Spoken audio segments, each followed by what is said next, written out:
Afternoon. Myself. Today, I have given two abstracts for discussion. The first one is the Patriot study. It mainly discusses about escalating prostate stereotactic ablative radiotherapy, its efficacy and toxicity of a randomized phase 2 study of 11 versus 29 days overall treatment time. This was done by Andrew Loblaw and the colleagues. This is the faculty disclosure. As we know that there are no consensus on optimal time dose fractionation, so there was a overall treatment time has been not been formally assessed. So there were various studies for various fractionations, like Virginia Mason that gave 33.5 gray in 5 fractions for 5 days daily, and Stanford at 36.25 gray in 5 fractions, 5 days daily, or three times in a week, or for a total of 10 days. And another study, University of Texas Southern it was a multi-center study. They were tried different doses at 45, 47.5, and 50 in total number of 5 fractions. 2 weeks was the overall treatment time with a gap of 36 hours between the fraction. And the current study, the Sunbrook study, what we are talking about, has tried at a total dose of 35 gray in 5 fractions, 29 days, once weekly. So the schema for the Patriot mainly consisted the patient were randomized with low and intermediate risk prostate cancer. So what patient cohort of 152 patients were taken and were equally divided into the SABR of 40 gray in 5 fractions for 29 days in parallel with the 11-day regime. And our primary motto was for the assessment of acute bowel quality of life, and the secondary objective was quality of life with acute and late toxicities. RTOG toxicities were also measured, biochemical failures, salvage rates, and survival outcomes.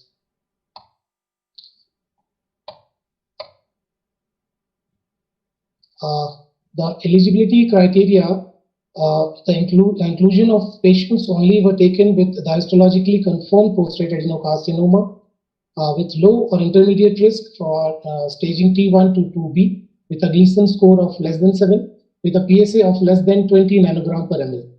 The patient were excluded with who have undergone androgen deprivation therapy more than 6 months, having a prior pelvic RT, having a large prostate more than 90 centimeter of cube, and having immunosuppressive medications or inflammatory bowel disease. Talking about the treatment radiotherapy part, the image guidance with 3 gold fiducial markers were transcranially placed, and the KV and MV orthogonal imaging was done, or CBCT was done. CT simulation slice thickness were less than or equal to 3 mm. The empty blood rectum and protocol was followed. Immobilization was as per institutional policies. Knee and ankle support was used with vacuum immobilization. The planning clinical target volume mainly consisted of prostate with planning target volume with 0.5 centimeter of margin to the CTV. Step and shoe DMRT and VMUT plans were allowed. Assessment and follow-up was done for acute toxicity and quality of life at week 2, 4, 6, and 13, respectively.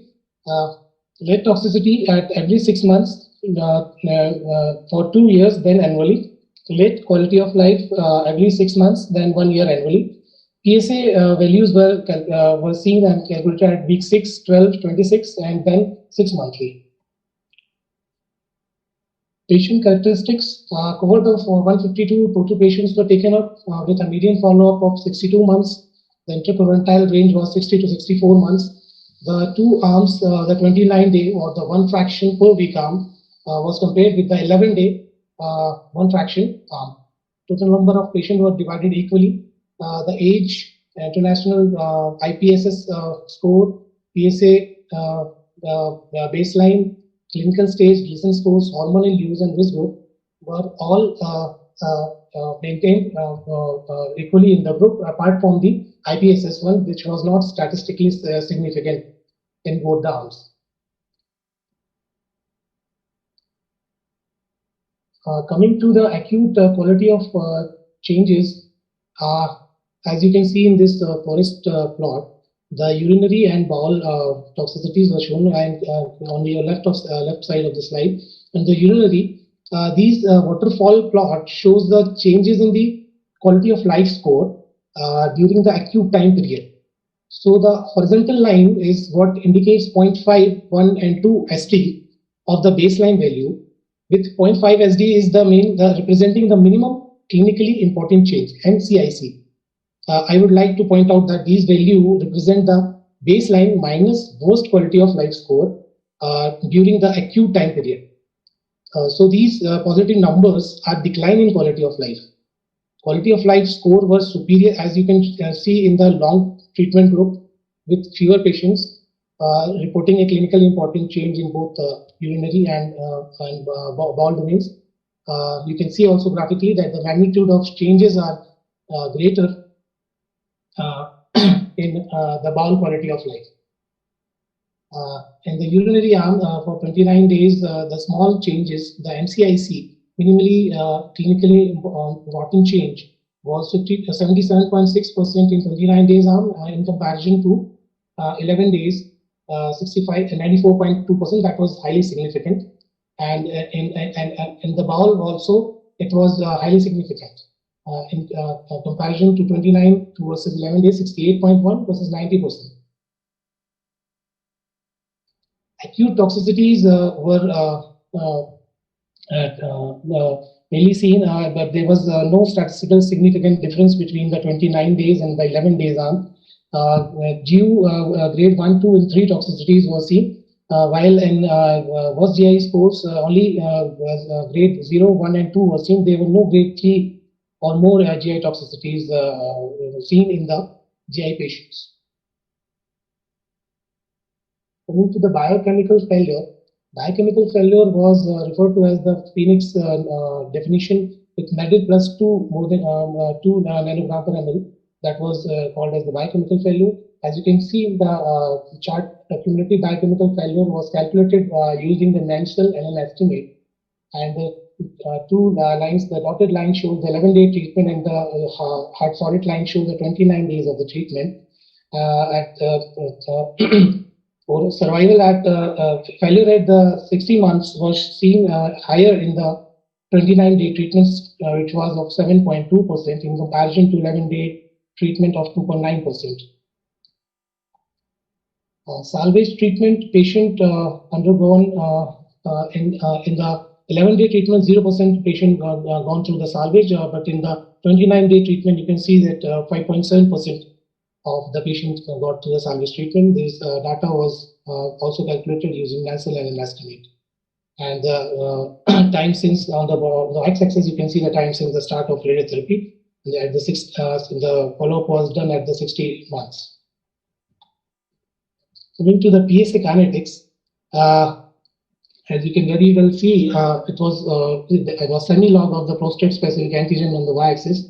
And the dotted line with the circle shows the PSA at 11 days, and the triangular solid line shows the PSA in 29 days of treatment. The time you can see that in 11-day there was there was more PSA than in comparison to the in 29 days arm. Late toxicities.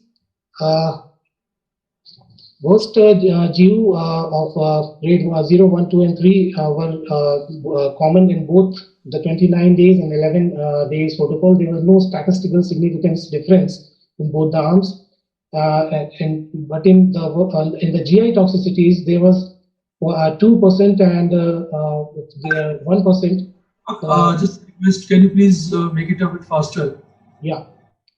So there was no statistical difference in late toxicities in the GU and GI arms, as you can see in the chart. Coming to late quality of changes, as I've described earlier, this is the forest plot chart. The baseline, above the baseline value, there is a better quality of life, and below the baseline, there is a worse quality of life. So there was not any significant changes between both the arms in late quality of changes. in both the urinary and the bowel toxicities. There was no statistical significant changes in the sexual and hormonal quality of life in both the arms, as you can see.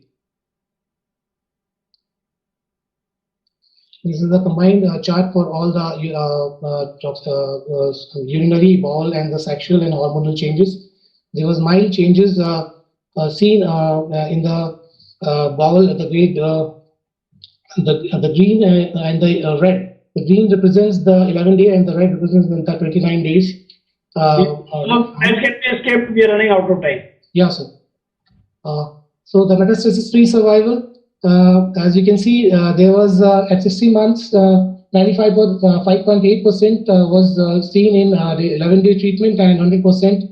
95.8%, 29 days and 11 days treatment, 100% response was there.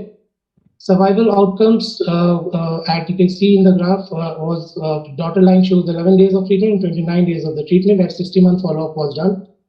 The overall survival and cause-specific survival, there was not much of a difference.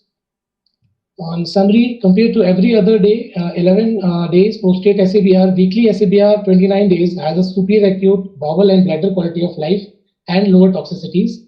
However, no difference was seen in late quality of life and toxicities, biochemical failure, median-free survival, cancer-specific survival, or overall survival. Follow-up will continue to better assess the long-term outcomes.